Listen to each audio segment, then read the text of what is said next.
Thank you. మత్తయి సువార్త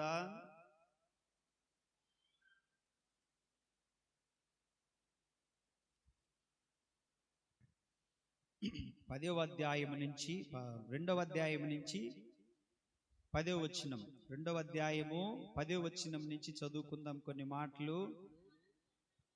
అందరూ వారు ఆ నక్షత్రమును చూచి అత్యానందభరితులై ఇంటిలోనికి వచ్చి తల్లి అయిన మరియను ఆ శిశువును చూచి సాగిలపడి ఆయనను పూజించి తమ పెట్టెలు విప్పి బంగారమును సాంబ్రాణిని బోలమును కానుకలుగా సమర్పించిరి. తరువాత హేరోదునొద్దకు వెళ్ళవద్దని స్వప్నమందు దేవుని చేత బోధింపబడిన వారై వారి యొక్క మరి యొక్క మార్గమున తమ దేశమునకు చాలు.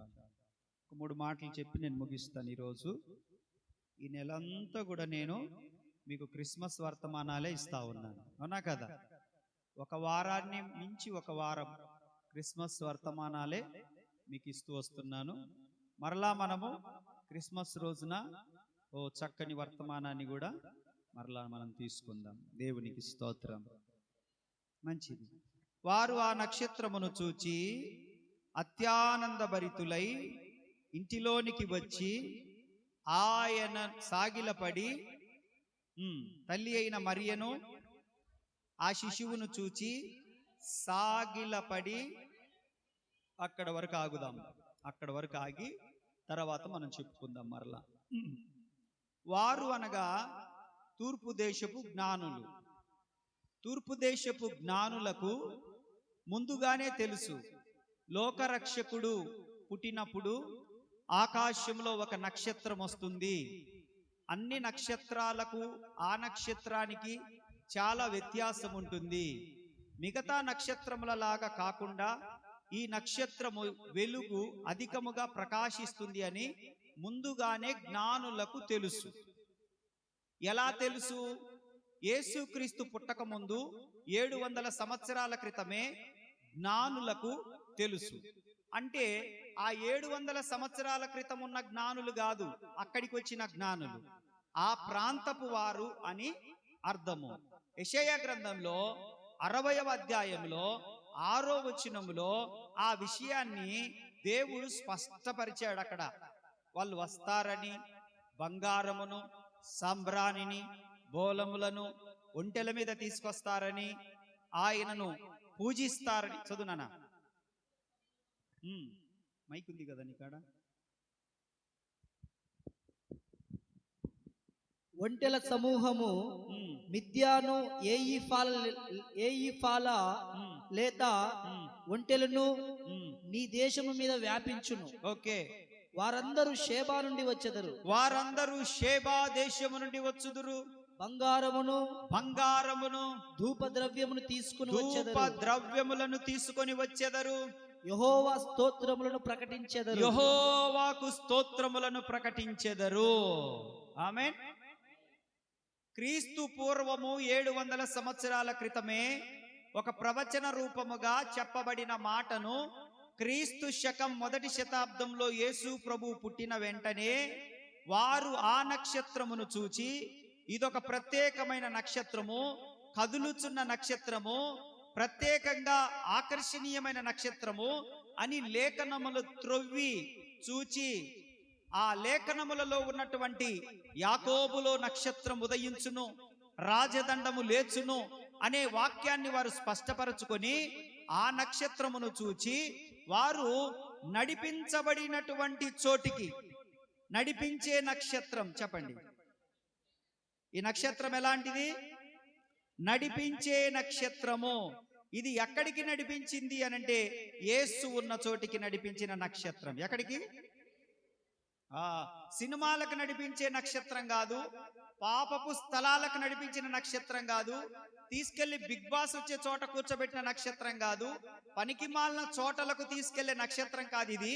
ఈ నక్షత్రం ఏ నక్షత్రం అంటే యేసు యొద్దకు, వెలుగునొద్దకు, మంచి యొద్దకు, పరలోకపు మార్గమునకు నడిపించిన నక్షత్రము తూర్పు దేశంలో ఉదయించింది, వారిని బెత్లెహేములోనికి నడిపించింది. దేవునికి స్తోత్రం.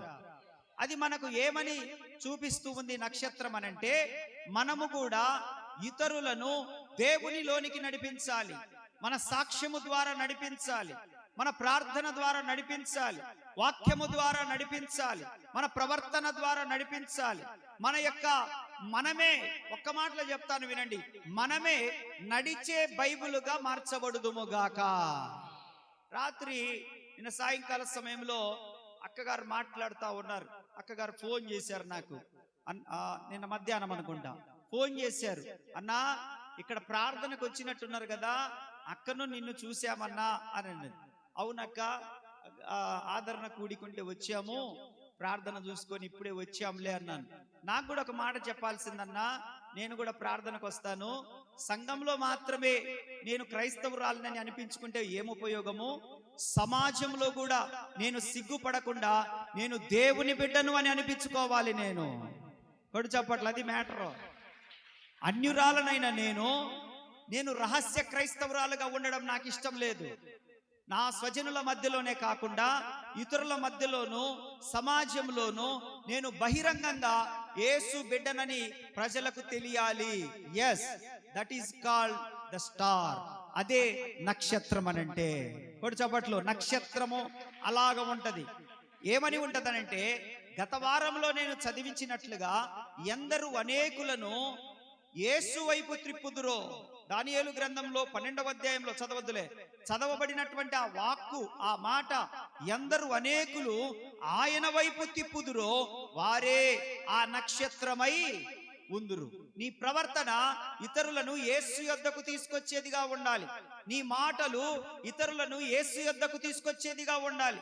నీ చేష్టాలు, నీ క్రియలు అన్ని కూడా, నీ భక్తి అన్ని కూడా యేసు యొద్దకు ఇతరులను నడిపించేదిగా, నీ కుటుంబాన్నైనా నడిపించేదిగా, నీ బిడ్డలనైనా నడిపించేదిగా ఉందురుగాక. దేవుడు కోరుకునే నక్షత్రముగా మనము మార్చబడుదుముగాక. దేవుడు ఏం కోరుకుంటున్నాడనంటే, నడిపించే వారిగా మీరుండాలి అని. ఆమేన్, ఆమేన్. సమాజంలో కొంతమంది భయం, బైబిల్ పట్టుకొని తిరగాలంటే కొంతమందికి భయపడతారు. ఎందుకనంటే, ఎక్కడ వీళ్ళు క్రైస్తవులని అంటారేమో అని. ఎస్, తప్పేముంది? దేవుని వాక్యం అంటుంది, నీవు క్రైస్తవుడిని అనిపించుకున్నందుకు నువ్వు సంతోషపడు. ఎందుకో తెలుసా? నువ్వు వెలుగులో ఉన్నావు, నీ పక్కోడు చీకట్లో ఉన్నాడు. నువ్వు ఒక వెలుగు అని గుర్తుపెట్టుకో. నక్షత్రం దేనికి సాదృశ్యంగా ఉంది? వెలుగు. ఏమొస్తుంది నక్షత్రం వలన? వెలుగు. మీ ఇంటి పైన నక్షత్రాలు పెట్టుకున్నారు, మంచిది. ఎందుకు? మేము క్రైస్తవులమని మీరు చాటి చెప్తున్నారు. కొంతమంది సిగ్గుపడతారు ఇంటి పైన నక్షత్రం పెట్టుకోవడానికి. సిగ్గులేని క్రైస్తవులు అనండి. డాక్టర్లు సిగ్గుపడట్లే, వాళ్ళు సెమీ క్రిస్మస్ చేసుకుంటుండ్రు. లాయర్లు సిగ్గుపడట్లే, వాళ్ళు సెమీ క్రిస్మస్ చేసుకుంటుండ్రు. ఇంజనీర్లు సిగ్గుపడట్లే, ఇంజనీర్లు కూడా సెమీ క్రిస్మస్ చేసుకుంటున్నారు. కాలేజీ వాళ్ళు సిగ్గుపడట్లేదు, స్కూల్ వాళ్ళు సిగ్గుపడట్లేదు, వాళ్ళు సెమీ క్రిస్మస్లు. వాళ్ళ ప్రిన్సిపల్లు, వాళ్ళ చైర్మన్లు క్రైస్తవులు కాకపోయినా వారి యొక్క సంస్థలలో, వారి యొక్క ఆ ఎడ్యుకేషన్ డిపార్ట్మెంట్ గాని, మెడికల్ డిపార్ట్మెంట్ గాని, వెటర్నరీ డిపార్ట్మెంట్ గాని, రెవెన్యూ డిపార్ట్మెంట్ గాని, లేకపోతే రకరకాలైన డిపార్ట్మెంట్లు, ఎన్ని డిపార్ట్మెంట్లు ఉన్నాయో అన్ని డిపార్ట్మెంట్లలో కూడా సెమీ క్రిస్మస్లు జరుగుతున్నాయి.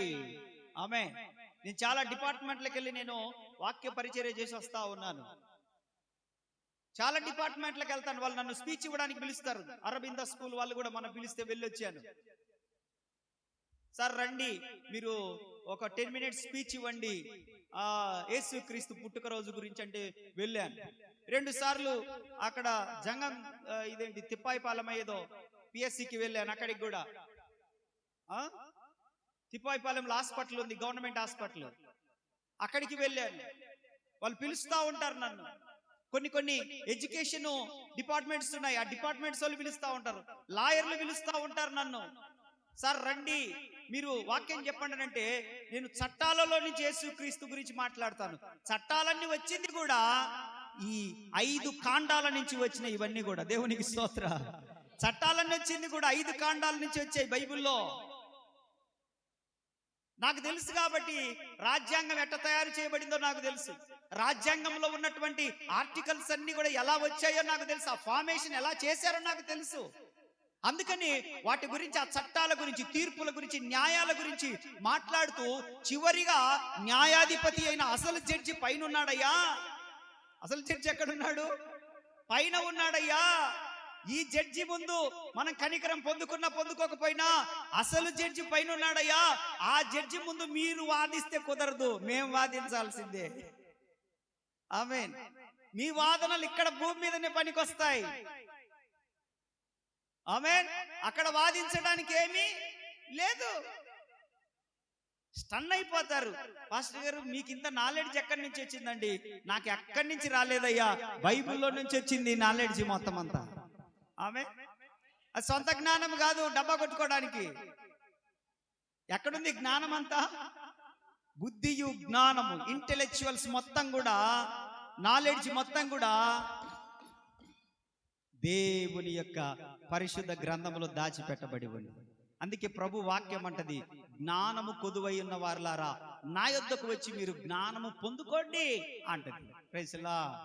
కొంతమంది డైలాగ్ కొడతారు, ఇది నేను తరచుగా వింటా ఉంటుంటాను, నాకు అంతా తెలుసు అంటుంటారు కొంతమంది. ఇంకా తెలిసిన వాళ్ళకి ఏం చెప్తాం లేని, మనం ఏం మాట్లాడు. ఏందన్నా ఏం చెప్పవు, వాళ్ళకి అంతా తెలుసు అంటారు లెక్క, ఇంకేం చెప్తావు అని. ఎందరు అనేకులను యేసు వైపు నడిపించుదురో వారే ఆ నక్షత్రము. మీరు నక్షత్రాలు. ఆమేన్. ఇంకా కొంతమంది నక్షత్రముల వలె మార్చబడుదురుగాక. నువ్వు సిగ్గుపడాల్సిన పని లేదు. నువ్వు ఇప్పుడు భూమి మీద సిగ్గుపడితే దేవుడు తన రాకడలో వచ్చినప్పుడు నిన్ను తీసుకొని వెళ్ళడానికి సిగ్గుపడతాడు తండ్రి ఎదుట. నీ భక్తి వృధా అయిపోద్ది, నీదంతా వేషం అయిపోద్ది. ఆ విషయాన్ని గుర్తుపెట్టుకో. ఈరోజు బాప్తిస్మాల కార్యక్రమం ఉంది. ఈరోజు 2 బిడ్డలు బాప్తిస్మాలు తీసుకుంటున్నారు. మీలో ఎవరైనా బాప్తిస్మం తీసుకోవాలనుకుంటే ఈ వాక్య పరిచర్య అయిపోయిన అనంతరము మీరు బాప్తిస్మం తీసుకోవచ్చు. దేవునికి స్తోత్రం. కాబట్టి నక్షత్రము నడిపించింది. ఏం చేసింది? యేసు యొద్దకు నడిపించింది. చదవండి అక్కడ. వారు ఎక్కడికి వచ్చారు? ఆ శిశువును చూచి సాగిలపడి ఆయనను పూజించి. చాలు. శిశువుగా ఉన్నాడు యేసు ప్రభు. ఆమేన్. నేను అప్పుడప్పుడు ఆ ఒంగోలు, గుంటూరు అట్లా వెళ్తున్నప్పుడు అక్కడక్కడ బోర్డులు కనబడతా ఉంటాయి. ఈ క్రిస్టియన్ స్కూల్స్ కానీ కాలేజెస్ కానీ ఇన్ఫాంట్ జీసస్ అని పెట్టి ఉంటారు. ఇంకా బాలుడేనా యేసు ప్రభు? నాకు నవ్వొస్తా ఉంటది. నేను పోయేటప్పుడు చూస్తా, ఇన్ఫాంట్ జీసస్ కాలేజ్ అని పెట్టి. ఏంట్రా ఇంకా బాలుడిగా ఉంచారు మీరు? ఇంకా ఆయన బాలుడు కాదు. ఆయన రావడము బాలుడిగా వచ్చాడు గాని ఆయన బలవంతుడు, ఆయన రాజు, యూదా గోత్రపు సింహము ఆయన. ఆమేన్. హల్లెలూయా. ఆయన ఇంకా ఇన్ఫాంట్ కాదు. సర్వలోకం ఆయన మహిమతో, ఆకాశము నా సింహాసనము, ఫిల్ ఇన్ ద బ్లాంక్, భూమి నా పాద, మై ఫుట్ స్టూల్. భూమి నేను కాలు పెట్టుకునే స్టూల్ రా బాబు అన్నాడు. ఆకాశం నేను కూర్చుండే కుర్చీ, భూమి నేను కాళ్ళు పెట్టుకుంటే స్టూలు అన్నాడు. ఎంత పెద్ద దేవుడు ఆయన. ఆమేన్. హల్లెలూయా. కాబట్టి ఈజ్ నాట్ ఇన్ఫాంట్ జీసస్. ఆమేన్. అది గుర్తుపెట్టుకోవాలి మనం. Praise the lord. కాబట్టి ఆ శిశువును చూచి ఏం చేశారు? సాగిలపడ్డారు. ఆయనను అత్యానంద భరితులైన ఉందా?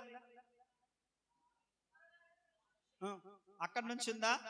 సాగిలపడి పూజించి. ఎవరిని పూజించారు? మరియమ్మ తల్లిని పూజించకూడదు. చెప్పండి. హలో చెప్పండి, మాట్లాడండి. మరియమ్మ తల్లిని ఆమెను గౌరవించాలి, ఆమెను ఘనపరచాలి, ఆమెను పొగడాలి. అమ్మా, స్త్రీలలో నువ్వు చాలా గొప్పదానివి, నీ కడుపునే ప్రభు పుట్టాడంటే నువ్వు చాలా గొప్పదానివి అని ఆమెను ఘనపరచాలి. కానీ ఆమెను పూజించకూడదు. అది ఐడల్ వర్షిప్ అయిపోద్ది, ఇంకా విగ్రహారాధన అయిపోద్ది. ఇంకా అలా చేస్తే మనం we are not doing idol worship. మనం రియల్ గాడ్ ను విత్ హోల్ స్పిరిట్, మనం ఆత్మతో నిజమైన దేవుణ్ణి ఆరాధన చేస్తా ఉన్నాం. ఆమేన్. ఆమె నన్ను ఆరాధించువాడు. యోహాను సువార్త 4:24 ఏమన్నాడు? నన్ను ఆరాధించువాడు ఆత్మతోను సత్యముతోను ఆరాధించాలి. ఆత్మతోను సత్యముతోను ఆరాధించాలి. అక్కడ అంటాడు పూజించడం. పూజించడం అంటే వర్షిప్, మాస్ వర్షిప్ చేయడం, ఆరాధించడం. మాస్ అంటే ఆరాధన, ఆరాధించడం. యేసయ్య దగ్గరికి వచ్చి వాళ్ళు సాగిల పడ్డారంట. సాగిల పడ్డం అంటే డు యు నో? ట్రై సాగిల పడు. See here. అది సాగిల పడ్డం అంటే అలాగూ. ఏం చేశారంట? మిమ్మల్ని కూర్చోమంటే, మోకరించమంటే, నిలబడమంటే అన్నిటికి ఒకే ఫీలింగ్స్ మీకు. మోకరించమంటే మోకరించలేరు, నిలబడమంటే కొంతమంది నాకు సలహాలు ఇస్తుంటారు, అన్నా మోకరించి ఆరాధన చేయించకూడదన్నా. మళ్ళా కొంతమంది అంటారు, అన్నా నిలబెట్టి ఆరాధన చేయన్నా గంతులేయాలనిపిస్తుంది అని కొంతమంది అంటారు. కొంతమంది ఏమో యాడన్నా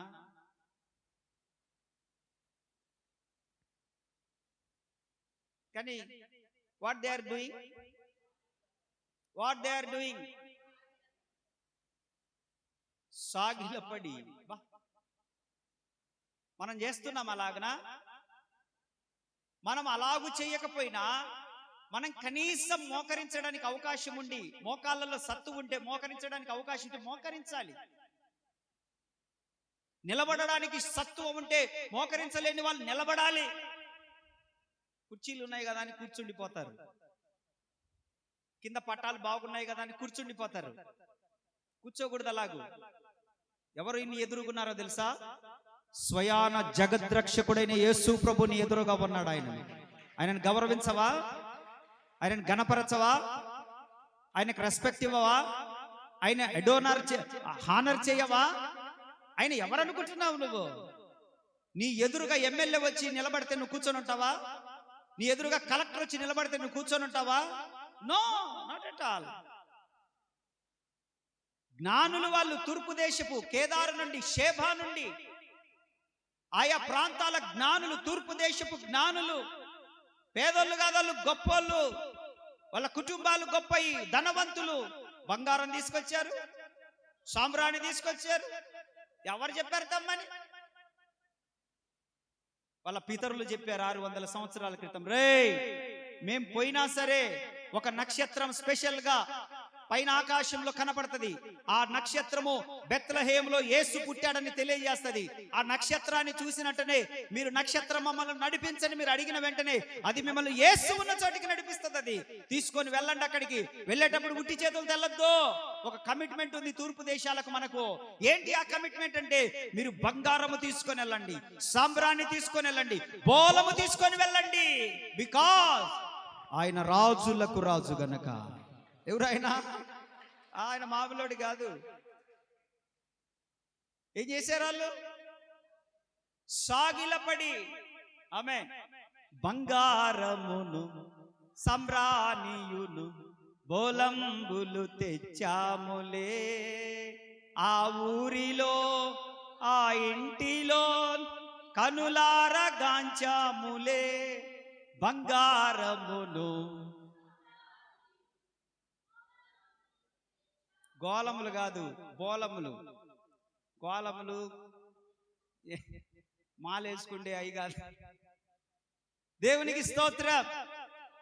సాష్టాంగ నమస్కారం చేస్తున్నారు పూజించి. మరియమ్మను పూజించారా? యేసు ప్రభును పూజించారా? ఆయనను. ఈ రోజులలో మరియమ్మను పూజిస్తున్నారు. జాగ్రత్త, మరియమ్మను పూజించకూడదు. ఆమె తల్లి, ప్రపంచానికి తల్లి. ఆమె యేసయ్యకు తల్లి. మనం ఆమెను గౌరవించాలి. ఆమె గౌరవాన్ని మనం కాపాడాలి. కాపాడటట్టే మాట్లాడాలి. ఇప్పుడు ఆర్సీఎం వాళ్ళు ఉన్నారు, మంచి వాళ్ళే వాళ్ళు. ఎందుకో మరి మరియమ్మ తల్లిని పూజించడానికి వాళ్ళు ఎక్కువ ఆసక్తి చూపుతారు. ఈ మధ్య రోమ్లో నుండి కూడా ఒక ఆర్డర్ పాస్ చేయబడింది. మరియమ్మ తల్లిని పూజించొద్దు, కేవలం యేసు ప్రభుని పూజించండి అని ఆజ్ఞ జారీ చేయబడింది. దేవునికి స్తోత్ర. ఎందుకనంటే మేము పుట్టుకతో క్రైస్తవులం కాకపోయినా మా అమ్మ ఆర్సీఎంలో నుంచి రక్షించబడింది. మా అమ్మ ఆర్సీఎంలో నుంచి రక్షించబడి ఆర్సీఎంలో నుండి మా అమ్మ రక్షించబడిన తర్వాత మా నాన్నతో కష్టాలు ఎదుర్కొంది. ప్రతిరోజు మా నాన్న మా అమ్మను చితకగొట్టేవాడు. ఎందుకనంటే ఎందుకు ప్రార్థన చేస్తున్నావు, నువ్వు ప్రార్థన చేస్తున్నావు కనుక నా మంత్రాలు పారట్లేదు, నా చేతబడులు పని చేయట్లేదు కనుక నువ్వు ప్రార్థన చేయడం మానని చెప్పేసి మా ఆర్సీఎం వాళ్ళు నేర్పించిన ప్రార్థన, ఆ ప్రార్థన కూడా ఏంటిది, అది పెద్ద బలమైన ప్రార్థన కూడా కాదు. పిల్లోళ్ళు వాళ్ళు నేర్చుకున్నట్టే ఎల్కేజీ ప్రేయర్ అది. పరలోకమందున్న మా తండ్రి, నీ నామము, నీ రాజ్యము, నీ చిత్తము,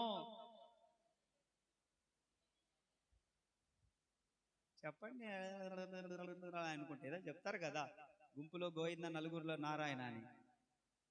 పరలోక ప్రార్థన, పరలోక ప్రార్థన చేస్తేనే భయంకరమైన మాంత్రికుడైన మా నానే మారిపోయాడు పరలోక ప్రార్థనకే. కొడు చప్పట్లు, అది మ్యాటర్. ప్రార్థనను ఏ ప్రార్థన చేసావా, దీర్ఘ ప్రార్థన చేసావా, మోకరం చేసావా, పండుకొని చేసావా, నీళ్ళల్లో వండి చేసావా, ప్రయాణంలో వండి చేసావా, నువ్వు కూర్చొని చేసావా, సాష్టాంగపడి చేసావా, మ్యాటర్ కాదు. అసలు నువ్వు ప్రార్థన చేస్తుంటేనే అక్కడ ఉన్నటువంటి మొత్తము దుష్ట శక్తులన్నీ వణికిపోతాయి అంతే. నువ్వు మోకరిస్తున్నావంటే, నువ్వు ప్రార్థనకు ఉపక్రమిస్తున్నావనంటే ఆటోమేటిక్ గా నీ ఇంట్లో వెలుగు వచ్చేసి ఉంటది. దూతలు వచ్చి నీ పక్కన కుడి ఎడమల నిలబడే ఉంటారు.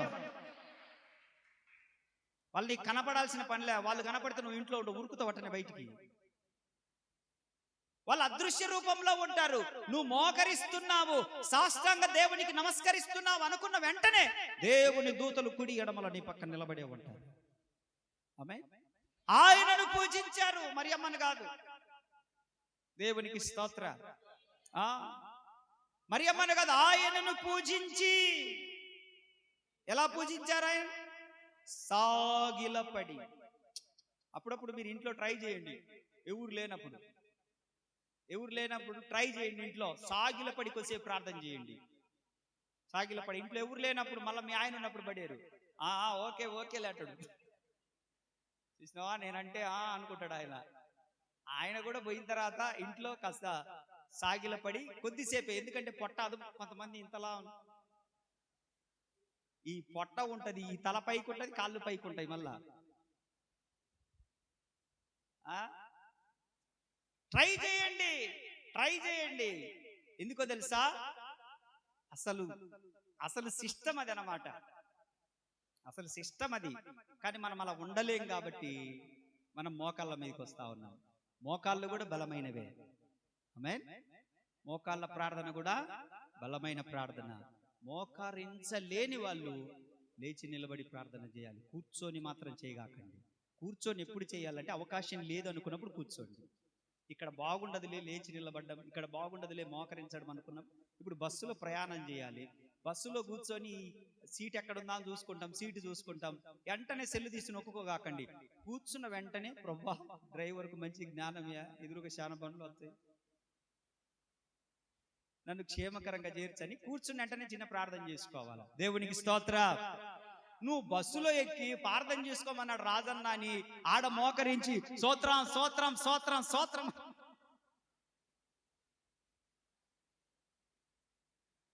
ఊరుకుంటారా? వాళ్ళు సమయోచితంగా నడుచుకోవాలి. ఇంట్లో ఉన్నప్పుడు ఒకసారి ట్రై చేయండి. రావిషన్నల్లి నిద్రపోతున్నామేమి, ఇది మంచి అవకాశం లేదు. దేవునికి మహిమ కలుగును గాక. ఇంటిలోనికి వెళ్ళి చదువునా, తమ పెట్టెలు విప్పి బంగారమును, సాంబ్రాణిని, బోలమును, హల్లెలూయా హల్లెలూయా. ఇప్పుడు రండి, ఒకటి పూజించడానికి వచ్చారు వాళ్ళు, రెండవది కానుకలు ఇవ్వడానికి వచ్చారు. ఎందుకు వచ్చారు యేసు యొద్దకు? ఒకటి పూజింపడానికి. చెప్పండి, ఒకటి ఎందుకు వచ్చారు? మీరందరూ ఎందుకు వస్తున్నారు? ఆరాధించడానికి. పూజించడానికన్నా ఆరాధించడానికన్నా ఒకటే. సరే ఆరాధనే అనుకుందాం. ఎందుకు వస్తున్నారు మీరు? బబ్లింగాలు తినుకోవడానిక? దేనికి వస్తున్నారు మీరు? రెండవది కానుకలు సమర్పించుట. చెప్పండి ఏంటి? బంగారము. చెప్పండి బంగారము, సాంబ్రాణి, బోలము, బంగారము దేనికి సాదృశ్యంగా ఉంది అంటే యేసుక్రీస్తును రాజుగా చూపిస్తా ఉంది. ఎలా చూపిస్తుంది? రాజులను కలవడానికి వచ్చేటోళ్ళందరూ కూడా బంగారం తీసుకొని వచ్చేటోళ్ళు. ఆ రోజులలో సొలొమోన్ రాజును కలవడానికి వచ్చినప్పుడు షేబా దేశపు రాణి తీసుకొని వచ్చింది ఓఫీరు రత్నములను, వజ్ర వైడూర్యములను, మరకతములను, అవి నీలిమ పద్మరాగములను, వాటన్నిటిని తీసుకొని వచ్చింది ఆమె. అంటే యెరూషలేములో దొరకని అమూల్యమైన రత్నములను రాజును దర్శించడానికి వచ్చేటప్పుడు తీసుకొని వచ్చి ఆయనకు సమర్పించింది. నేను చెప్పట్లేదు, అది బైబిల్ చెప్తుంది. దేవునికి స్తోత్రం. కాబట్టి మన రాజు ఎవరు? మన రాజు? చెప్పట్లే మీరు, నోర్లు రావట్లేదా? మన రాజు ఎవరు మన కింగ్? ఎవరు మన రాజు? నేను అంత గట్టిగా అరిస్తే గానీ మీకు అంత వస్తుందా? ఎవరు మన రాజు?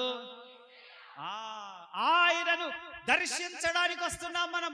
ఒకటి బంగారం అనంటే ఆయన రాజుగా ఉన్నాడు, రాజరికాన్ని చూపిస్తుంది. రెండవది సాంబ్రాణి. ఏముంది? సాంబ్రాణి.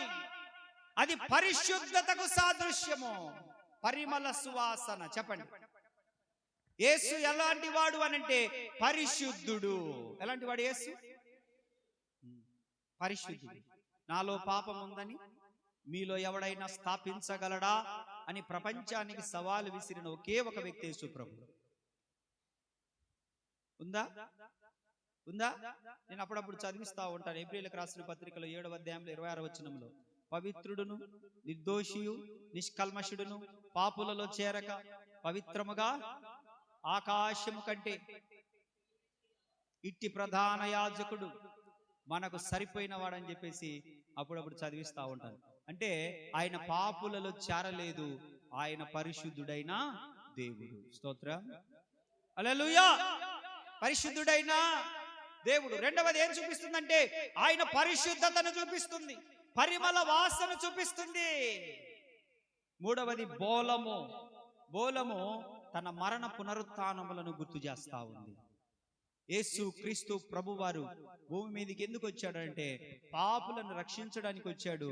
ఆయన తర్వాత ప్రాణము పెడతాడు, సమాధి చేయబడతాడు, 3వ దినాన తిరిగి పునరుత్థానుడవుతాడని చెప్పి ఈ బోలము సాదృశ్యంగా ఉంది. కానుకలను తెచ్చిరి.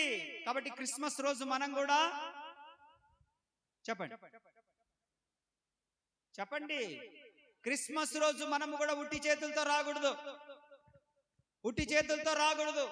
అందుకే పల్లెటూర్లలో చర్చిలలో కోళ్ళు తీసుకొస్తుంటారు, గుమ్మడికాయలు తీసుకొస్తుంటారు, కోడిగుడ్లు తీసుకొస్తా ఉంటుంటారు, ఇంకా కేక్ అందరు తెస్తారులే,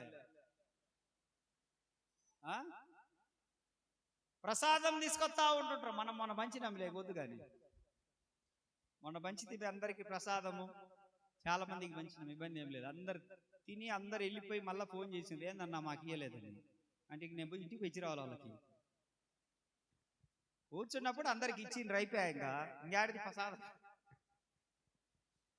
ఆ టైంలో బయటికి పోతారు, ఉండరు, వచ్చే లోపల అయిపోతాయి. Praise the lord. కానుకలను సమర్పించారు. ఇప్పుడు మనము దేవునికి ఇవ్వాల్సిన అతి విలువైన కానుక ఏంటి అని అంటే ధనము కాదు, నీ హృదయం ఇవ్వాలి దేవునికి. నీవే కానుకగా మలచబడాలి. నీవే దేవునికి కానుకగా మలచబడాలి. ఆమేన్. దేవుడు కోరుకునేది బాహ్య సంబంధమైన ధనము గురించి, బాహ్య సంబంధమైన బంగారము గురించి కాదు, గాని దేవుడు మనల్ని కానుకగా ఆయనకు సమర్పించుకోమని చెప్తా ఉన్నాడు. ఆమేన్. మనము ఆయనకు కానుక అవుదుము గాక. మనము కానుక అవినప్పుడు మనం వెంటనే బాప్తిస్మం తీసేసుకుంటాం. ఎందుకంటే కానుక ఆయనది కాబట్టి. ఆమేన్. ఆయనది కానుక. బాప్తిస్మం ఇంకా తీసుకొని వారలారా, మా పిల్లకు పెళ్లి చేసినాక మేము ఇల్లు కట్టుకున్నాక తీసుకుంటాము అని వాయిదా పద్ధతులు ఉంటాయి. వాయిదా పద్ధతులు మానుకోండి. బాప్తిస్మము మిమ్మల్ని పరలోకానికి తీసుకొని వెళ్ళేటువంటి ఒక టికెట్ లాంటిది. టికెట్ లేకుండా మీరు బస్సులో ఎక్కితే ఊరుకుంటారా? ఊరుకోరు. ఇప్పుడు మీకు టికెట్ ఉంది, ఆధార్ కార్డు. మీకు ఆధార్ కార్డే కదా. ఓ ఏం బస్సులు ఎక్కి కొట్టుకుంటున్నారంట? ఇదే పంచాయతీ అయింది. డ్రైవర్ను కూడా కొట్టిండ్రంటనే. అంటే మీరే తోలుకొని పోదామనే. బస్సులలో కొట్టుకుంటేదేందమ్మా మీరు? ఆడోళ్ళులే, మీరు కాదు. ఆడోళ్ళ గురించి ఆడోళ్ళు బస్సులలో కొట్టుకుంటున్నారంటన్నా పౌలరాజన్న. బస్సులో వాళ్ళు కూడా ఎంత దుర్మార్గం అంటే, ఆడోళ్ళు ఉన్న వాళ్ళ వైపు, ఆడోళ్ళు కూర్చుండే వైపేమో స్త్రీలను గౌరవించండి, వారికి కేటాయించిన సీట్లలో వాళ్ళని కూర్చొనియండి. మొగోళ్ళు కూర్చుండకెళ్ళేమో దొంగలు ఉన్నారు జాగ్రత్త అని రాసిండ్రు. ఏంది అన్యాయము?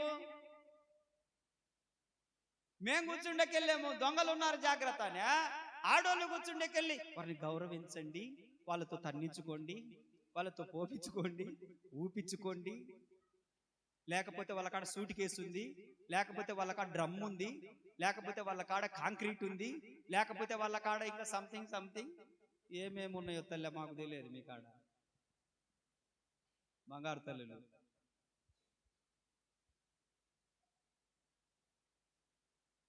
మనము ఆయనకు కానుక, మనమే ఆయనకు కానుక. ఆమేన్. మనం ఇచ్చేది కాదు, ఆయన మెచ్చేది. మనమే ఆయనకు. అందుకే అంటాడు దేవుని వాక్యం, నా కుమారుడా, నా కుమార్తె, నీ హృదయంలో ఉండాలనుకుంటున్నాడు ఆయన. నీ జీవితంలోనికి రావాలనుకుంటున్నాడు ఆయన. నీ గృహములోనికి రావాలనుకుంటున్నాడు ఆయన. ఎందుకనంటే నిన్ను కూడా అబ్రహాము కుమారునిగా మారుస్తే అబ్రహాము భుజం ఆనుకోవడానికి నిన్ను తీసుకొని వెళ్ళిపోతాడు ఆయన. కానుక సమర్పించుకోవడం. రెండు రకాలైన కానుకలు. బాహ్య సంబంధమైన కానుక, మనం ఇచ్చే ధనము కానీ, మన కష్టార్జితంలో నుంచి కానీ, లోన్లు వచ్చినప్పుడు కానీ, పొదుపులు వచ్చినప్పుడు కానీ, ఏమైనా పెట్టుకున్నప్పుడు కానీ, ఏమైనా మన కష్టంలో ఆ దశమ భాగాలు కానీ, కృతజ్ఞత కానుకలు కానీ, గుప్పిళ్ళ బియ్యం కానీ, లేకపోతే మొక్కుబడి కానుకలు కానీ, ఆ కానుకలు బాహ్య సంబంధమైన కానుకలు. అవి మీరు ఆర్థికంగా దీవించబడడానికి ఉపయోగపడేటి. ఆర్థికంగా మీకు మేలు. ఇవ్వుడి మీకు ఇవ్వబడును. మనుషుడా, నీవేది విత్తుదువో అదే పంటను కోస్తావు. విస్తారముగా విత్తువాడు విస్తారముగా పంట కోస్తాడు. ఆ ధనము ఓకే. మీలో చాలా మంది సేవను ప్రేమించే వాళ్ళు ఉన్నారు, బాధ్యత కలిగిన వాళ్ళు ఉన్నారు, దైవజనుని కుటుంబాన్ని పట్టించుకునే వాళ్ళు ఉన్నారు. కొంతమంది వాళ్ళు బట్టలు తీసుకున్నారో లేదో అని చెప్పి సహకరించే వాళ్ళు ఉన్నారు. ఎలా చేస్తున్నారో ఏమో, అన్నకు మొదలే 3 పిల్లలు అని చెప్పేసి ఈ స్వామి ఏం చేస్తుండో ఏమో, మొదలే ఆరోగ్యం బాలేదా స్వామికి అని చెప్పి మొత్తానికి కొంతమంది పట్టించుకొని కొంచెం సహకరిస్తా ఉంటారు. దైవజనుని కుటుంబాన్ని పట్టించుకొని, సంఘాన్ని పట్టించుకునే బిడ్డలు కొంతమంది దశమ భాగములు ఇస్తూ దేవుణ్ణి గౌరవిస్తా ఉంటారు. అమ్మో, ఈ సొమ్ము దేవునిది, ఇది నేను వాడుకోకూడదు, నా ఇంటి మీదకి శాపం.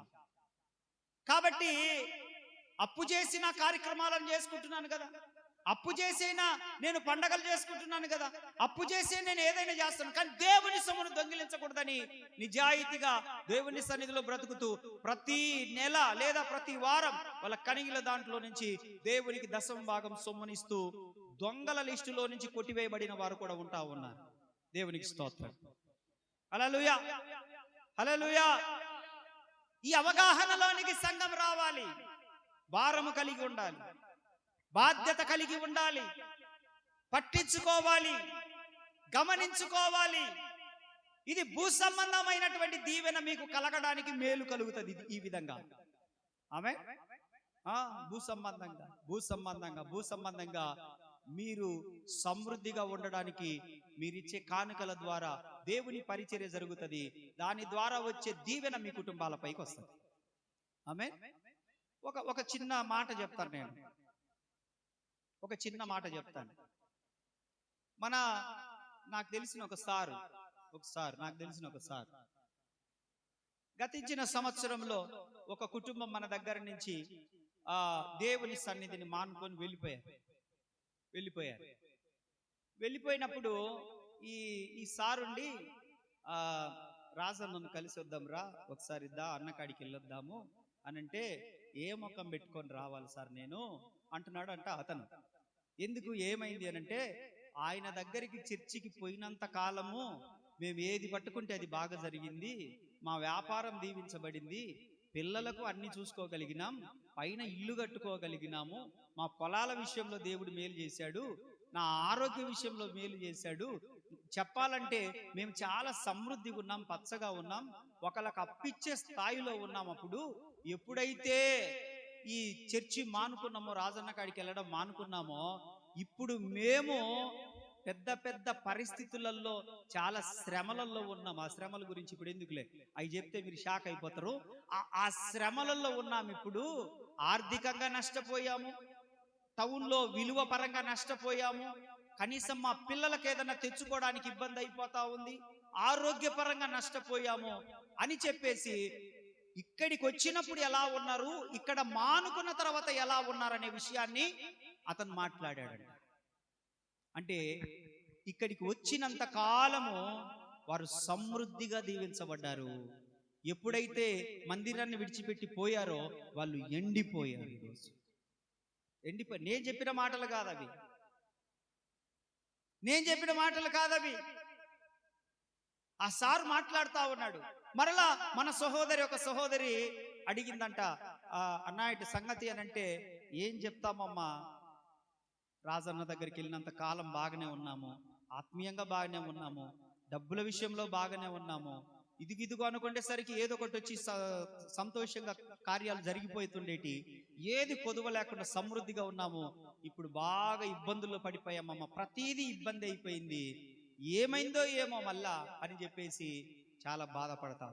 మరలా వాళ్ళు రావడానికి సుముఖత చూపేటువంటి బిడ్డలుగా ఉన్నారన్నమాట. ఎవరు వాళ్ళని వెళ్ళమనలేదు, ఎవరు కూడా వాళ్ళు మనమేమనలేదు, వాళ్ళేమనలేదు, వాళ్ళు చెప్పుడు మాటలని మానుకున్నారు. ఇప్పుడు దానికి శిక్షను అనుభవిస్తూ బాధపడతా ఉన్నారు. ఎందుకు ఈ మాటలు చెప్తున్నానంటే, సమృద్ధిగా విత్తువాడు సమృద్ధిగా పంటకు వస్తాడు. అయితే ఎక్కడ విత్తాలి మనం విత్తనాలు అనంటే, మంచి నేలలో విత్తాలి. మనం ఎక్కడ విత్తాలి? మంచి నేలలో.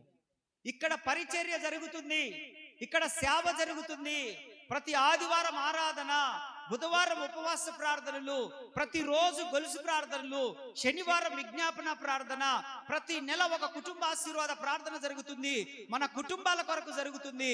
ప్రతి వారం భోజనాలు పెడతా ఉన్నాము, ఎంత ఖర్చు, ప్రతి వారం ఆటోలు వస్తున్నాయి, ఎంత ఖర్చు, ప్రతి నెల మరలా ఈ కుటుంబ ఆశీర్వాద ప్రార్థనలకని మరలా మీకు 10 ఆటోలు పంపిస్తున్నాను, ఎంత ఖర్చు.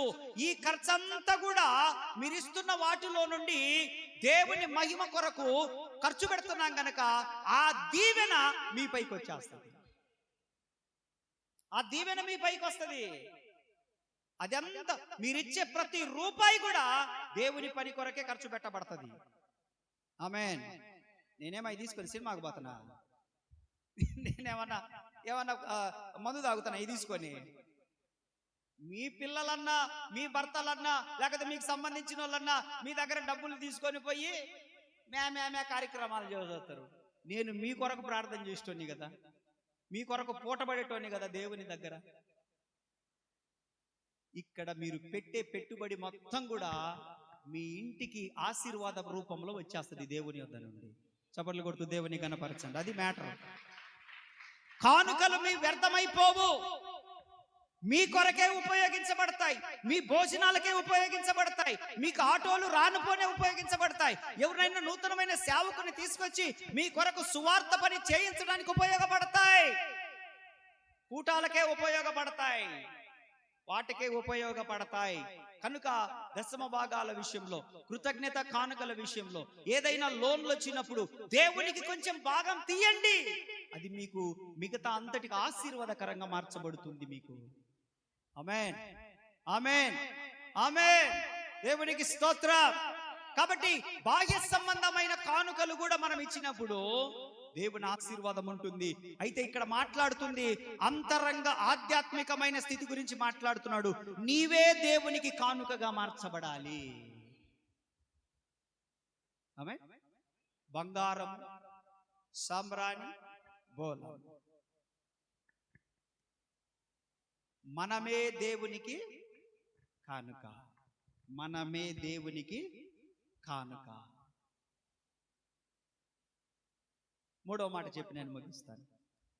హేరోదు నొద్దకు వెళ్ళవద్దని, మత్తయి సువార్తలోకి రండి. హేరోదు నొద్దకు వెళ్ళవద్దని స్వప్నమందు దేవుని చేత బోధింపబడిన వారై వారు మరి ఒక మార్గమున తమ దేశమునకు, మరి ఒక మార్గము, వారు మరి ఒక మార్గమున తమ దేశమునకు తిరిగి వెళ్ళిరి. వేరొక మార్గము చెప్పండి, క్రొత్త మార్గము చెప్పండి, నూతనమైన మార్గము చెప్పండి. క్రిస్మస్ మనకి ఏం నేర్పిస్తుంది? ఈ నక్షత్రం ఏం నేర్పిస్తుంది అంటే నూతనమైన మార్గాలలో నడుచుకుందాం. మనము పాత మార్గాలకు స్వస్తి చెబుదాం, పాత అలవాట్లకు స్వస్తి చెబుదాం, పాత ప్రవర్తనకు స్వస్తి చెబుదాం, పాత పద్ధతులకు స్వస్తి చెబుదాం. ఇప్పుడు మనం నడవవలసినది నీతి మార్గము చెప్పండి. పాపుల మార్గములో నిలవద్దు, నీతి మార్గములలో నిలవాల మనము. ఆమె ఏ మార్గాలలోనికి రావాల మనము? వేరొక మార్గం, ఇది క్రొత్త మార్గం. మునుపు నువ్వు నడిచిన మార్గము కాదు, మునుపు నువ్వు ప్రయాణించిన మార్గము కాదు, ఇది నూతనమైన మార్గం. ఆమె క్రైస్తవ జీవితం అంటే నూతనమైన మార్గము. త్రాగుబోతుల మార్గం కాదు, వ్యభిచారుల మార్గం కాదు, అక్రమ సంబంధాల మార్గం కాదు, అన్యాయాల మార్గం కాదు, దుర్మార్గమైన మార్గం కాదు. క్రైస్తవ జీవితం అంటే నూతనమైనటువంటి మార్గము. ఆమె ఈ మార్గము ఇరుకు మార్గం. ఇది ఏ మార్గము? విశాలంగా ఉంటే ఎట్టక తిట్టు తోసుకుంటూ పోతుంది. ఇరుకు మార్గం అన్నమాట. 1 by 1 పోవాలి. ఇరుకు మార్గం, ఇరుకు మార్గం. దేవుని వాక్యం అంటే ఇరుకు మార్గమున ప్రవేశింప, ఇరుకు మార్గంలోనికి రండి. ఈ ఇరుకు మార్గంలో పత్యం ఉండాలి. సినిమాలు చూడకూడదు. ఇరుకు మార్గం పత్యం ఉండాలి. ఈ ఇరుకు మార్గంలో పోకిరి చేష్టాలు ఉండవు. ఇది ఇరుకు మార్గం. ఈ ఇరుకు మార్గంలో బూతులు మాట్లాడేది ఉండదు. ఇది ఇరుకు మార్గం, పత్యం ఉండాలి. ఈ ఇరుకు మార్గంలో తాగుడు, వ్యభిచారాలు ఉండవు. ఇది ఇరుకు మార్గం. ఈ ఇరుకు మార్గంలో వీధిలో నిలబడి మనము బహిరంగంగా మాట్లాడేటి ఉండవు. ఇది ఇరుకు మార్గం. ఈ ఇరుకు మార్గంలో మోసం ఉండదు. ఇది ఇరుకు మార్గం. ఈ ఇరుకు మార్గంలో లంచాలు తీసుకోకూడదు. ఇది ఇరుకు మార్గం. జీతములతో మాత్రమే తృప్తి పడాలి. ఇది ఇరుకు మార్గం. ఏ మార్గం? ఇది ఇరుకు మార్గం. కష్టం. మోహపు చూపులు చూడకూడదు. ఎందుకు? ఇది చెప్పరే, మోహపు చూపులు చూడకూడదు. ఇది ఇరుకు మార్గం. ఇరుకు మార్గం. ఇంకా చెప్పుకుంటూ పోతే ఈ మార్గం ఇది పత్యముతో కూడింది కాబట్టి ఎక్కువ మంది రాలేదు. కాబట్టి ఇంతమంది వచ్చామనంటే దేవుడు మనల్ని ఆకర్షించాడు కాబట్టి వచ్చారు. మీరందరు ఇరుకు మార్గంలో నడుస్తా ఉన్నారు. ఇది పరలోకమునకు తీసుకెళ్లే మార్గం. ఇది ఇరుకు మార్గం. ఆమేన్. కాబట్టి బిడ్డలారా, ఒకటి ఆయనను పూజించడానికి వచ్చారు, రెండవది కానుకలు ఇవ్వడానికి వచ్చారు, మూడవది నూతనమైన మార్గములో నడవడానికి వచ్చారు. కనుక నక్షత్రము, నీవే నక్షత్రంలాగా మారిపోయి ఇతరులను నడిపించే బిడ్డగా మారి దేవుని రాజ్యమునకు మనందరము చేరుదుముగాక. ప్రార్థన చేసుకుందాం. ఎవరైనా ఇంకా బాప్తిస్మం తీసుకోవడానికి సిద్ధముగా ఉంటే బాప్తిస్మం తీసుకోవడానికి ఇది మంచి అవకాశం. ఈ సంవత్సరంలో బాప్తిస్మాల కార్యక్రమం ఈ నెలతో ముగించబడుతుంది. ఈ సంవత్సరంలో బాప్తిస్మాలు ఈ నెలతో ముగించబడతాయి.